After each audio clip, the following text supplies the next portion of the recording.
What's up, everybody? James Patience, Ground Zero Customs. We're down here just cutting necks and building cool stuff. I wanted to give you guys a quick rundown. This is my first SRT neck that I've done, and we're getting this thing all set up for Bikers Against Bullies USA to give away. This build is for Wink and Flash, and so I wanted to get involved in it. They went ahead and let me cut the neck.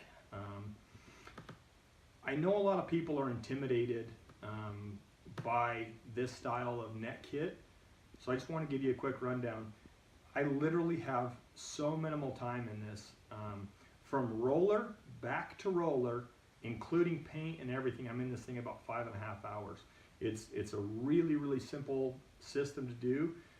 Anything you need is provided by Yaffe, and it's a really nice kit. Everything is all calculated, measured, and it takes minimal fabrication skills.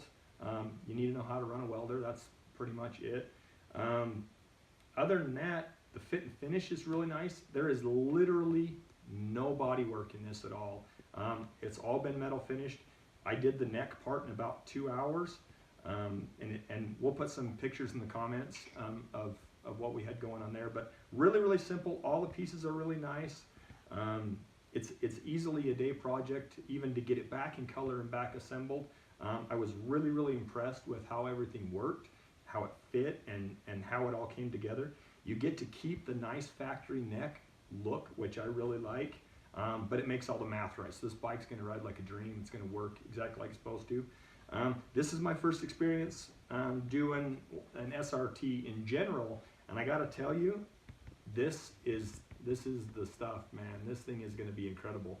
This 20-inch wheel just proportionally looks so good. It fits the Road King. We really love the way it looks on here. This is the first Road King I've seen done as an SRT. I think it's going to be a really popular setup, just because proportionally it's really nice. So other than that, really simple to do, minimal time involved, not intimidating at all, no body work, really nice finish when it's all done. And be paying attention. This bike's going to be up for raffle here pretty soon, so you'll be able to see that through Bikers Against Bullies USA. And I just want to say thank you to Paul for helping us out with parts and stuff on the project, and supplying really quality stuff. I mean, you've made the job really easy, and everything's figured in for us, so we appreciate that. Thanks, man.